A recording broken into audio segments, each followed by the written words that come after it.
जी तो प्यारे बच्चों, कैसे हैं आप? आई होप सो आप सब ठीक होंगे, लाइफ अच्छी चल रही होगी। Welcome to GS academy YouTube channel. आज की वीडियो में बात करेंगे आपसे आखिरी चैप्टर इस किताब का, very practical laboratory practical skills, और देखेंगे इस चैप्टर में क्या है। लेकिन आज की वीडियो में हम करेंगे इसके एमसीक्यूज जो एक्सरसाइज में मौजूद हैं। चलते हैं एमसीक्यूज की तरफ। Welcome to GS academy YouTube channel. तो बच्चों, ये हमारे पास पहला क्वेश्चन है जी, safety in the chemistry laboratory is. Safety chemistry की लेबोरेटरी में कैसे करेंगे? The responsibility of the students only. Safety क्या सिर्फ स्टूडेंट्स की ही रिस्पॉन्सिबिलिटी होती है? The responsibility of the professor only. क्या प्रोफेसर ही सब कुछ देखे? Responsibility of the lab incharge, जो वहाँ का चौकीदार है, लैब इंचार्ज है, सब चीज़ें सेट कर रहा है, उसकी रिस्पॉन्सिबिलिटी है। अ शेयर्ड रिस्पॉन्सिबिलिटी, ओ भाई सबकी रिस्पॉन्सिबिलिटी है। So D is the right answer. Accidents often result from, accidents lab में होते हैं, कहीं पर भी होते हैं, क्यों होते हैं? मेकिंग मिस्टेक्स, गलतियां करने से। Failure to use common sense, common sense ना इस्तेमाल करने से। Failure to follow instructions, instructions को फॉलो ना करने से। All of the above, all of the above. सारी भोंगियां मारेंगे तो गलतियां तो होंगी। D option is the right answer. The label warning on chemical bottle signifies, एक केमिकल बॉटल पे कुछ लेबल लिखा होता है, वार्निंग लिखी होती है, उसका क्या मतलब होता है? Chemical can cause less seriously injury, chemical can cause serious injury, user should be careful when using chemical, that user should open it only in the presence of teacher। तो क्या होता है उस लेबल का मतलब? अच्छा, इसमें सारे आंसर ही कंट्रोवर्शियल से हैं, क्योंकि सब चीज़ें ही सही हैं।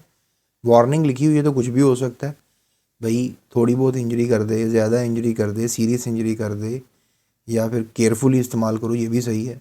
टीचर हो तो चलो फिर इस्तेमाल कर लो वार्निंग जो लगी हुई है। लेकिन इन सब में से हम ज़्यादा किसको इम्पोर्टेंस देंगे, इस ऑप्शन को? मैं कहूँगा chemical can cause serious injury, इसलिए तो वार्निंग लिखी हुई है। सो सबसे बेस्ट आंसर ये है, B option is the right answer.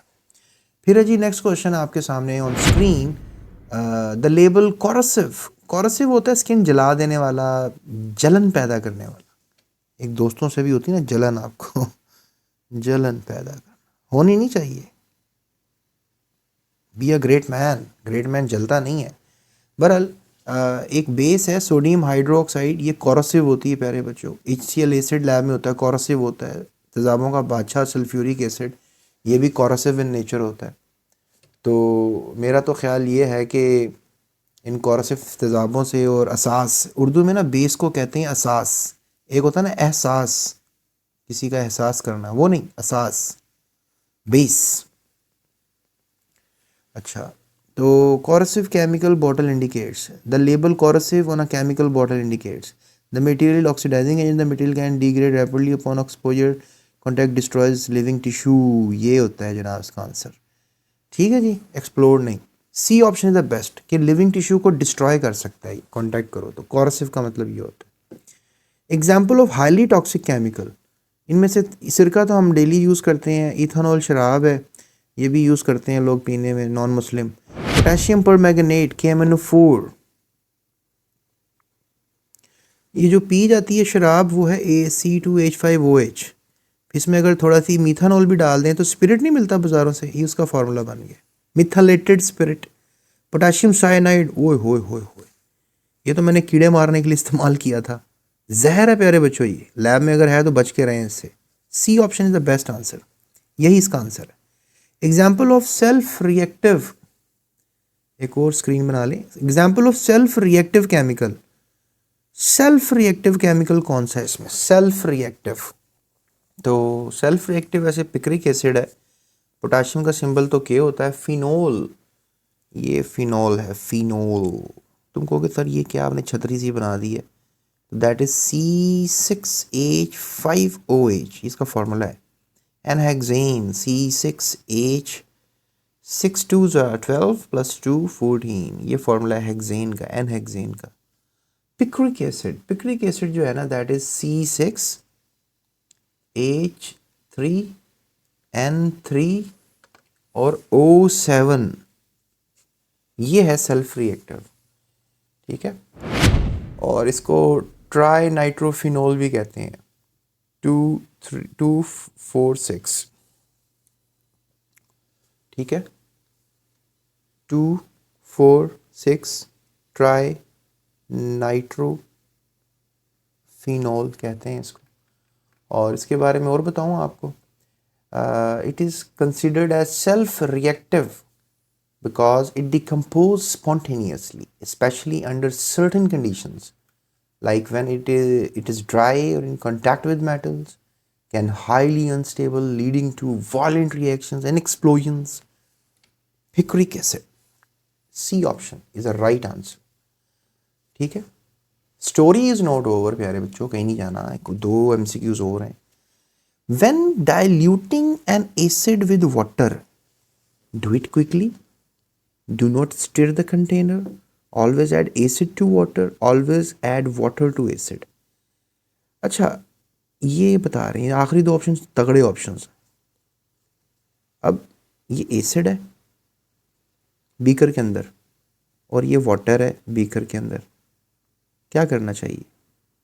Acid डालें पानी वाले बीकर में या एसिड के बीकर में पानी डालें? हाँ जी बताएं, क्या सेंस अकल क्या कहती है ना? पानी डालना चाहिए ना। So this option is right. क्यों? क्योंकि जब आप पानी है ना एसिड डालेंगे तो एसिड उछल के आपकी आंखों में आपके हाथों में जा सकता है, लेकिन अगर एसिड नीचे है और आप पानी डाल रहे हैं तो पानी उछल के बाहर आएगा ना, तो वो इतना डेंजरस नहीं है। तो add water to acid, D option is a very good answer. और डाइल्यूटिंग का मतलब होता है जरा मिलावट करना। जैसे क्या करता है दूध वाला गवाला, क्या करता है? मिल्क में क्या करता है? पानी डाल देता है ना। तो वो कसम खाता है गवाला जी, बेगम साहब मैंने दूध में पानी नहीं डाला, मैंने दूध में पानी नहीं डाला, कसम खा लेता है। फिर पता लगता है जी, वो कहता है मैंने तो पानी में दूध डाला था ना, दूसरे बंदे को बता रहा होता है मैंने तो सही कसम खाई है। मतलब करता अपने काम ही है। हालांकि इनको गवालों को थोड़ा ख्याल करना चाहिए। मैं गवालों के ख़िलाफ़ नहीं हूँ, लेकिन जो बैड गवाले हैं उनके ख़िलाफ़।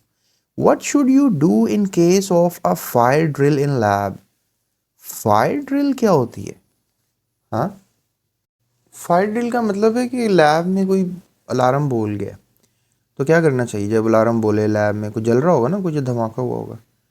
Run to safety shower, climb into the fume cupboard, close gas values and turn off all the equipments, carry chemicals out of the lab। तो ये तो काम बड़ा मुश्किल है। close gas values and turn off all equipments, okay, climb into the fume cupboard, okay, run to safety shower। तो अच्छा मैं आपको बताऊं, इसमें मुझे सबसे जो ज़बरदस्त और सही लग रहा है ना, close gas valve and turn off all equipments, ये सबसे बेस्ट है। क्योंकि जो गैस की वॉल्व्स होती है ना लैब में, कहीं ना कहीं उनको बंद करना सबसे पहले ज़रूरी होता है। और जितनी भी इक्विपमेंट्स हैं वहाँ पे चल रही हैं उनको बंद कर दो ताकि कोई मसला ज़्यादा ना हो। ये सबसे पहला काम ये होना चाहिए। फिर run to safety shower, climb into the cup fume cupboard, carry chemical out of the lab, ये सब बाद में हो सकते हैं। तो C option is the first thing you have to do, उसके बाद सब चीज़ें हो सकती हैं। ठीक है, अब तुम ये भी सोच रहे होगे climb into the fume cup board ये क्या होता है? वैसे ये मैं कह रहा था कि ये भी कर लो है, ये तो बड़ा बोंगी हो जाएगी। फ्यूम कप बोर्ड बेसिकली ये होता है कि you can say it's a fume hood. Fume cup board क्या होता है? ये फ्यूम हुड होता है। ये फ्यूम हुड क्या होता है इसका मैं आपको बता देता हूँ। फ्यूम हुड बेसिकली ये होता है कि जहाँ कहीं थोड़ा सा फ्यूम का बादल नहीं होता, या कह लें कि फायर और स्मोक होता है। जिस तरह किसी लेट्स से दैट कॉरिडोर है, उसके अंदर यहाँ पे बहुत ज़्यादा फ्यूम्स हैं, आग लगी है, कुछ भी हुआ कॉरिडोर में, तो आप क्या कर रहे हो? आप भागे भागे इधर चले गए तो you just jumped into the fume का बोर्ड, ये इसका मतलब है। ये तो कभी नहीं है, कभी नहीं करेंगे आप, ये तो बोंगी होगी, ये तो ख़तरा है, right. So hope so you are getting my answer right. So चलेंगे नेक्स्ट क्वेश्चन की तरफ। Question for short question answers, फिर कंस्ट्रक्टिव रिस्पॉन्स क्वेश्चंस करेंगे। इसके नोट्स हासिल करने हैं प्यारे बच्चों तो माइनर सी अमाउंट पे करें, ये नंबर है, इस पे व्हाट्सएप करें, मैं आपको नोट्स सेंड करवा दूंगा अपनी टीम से।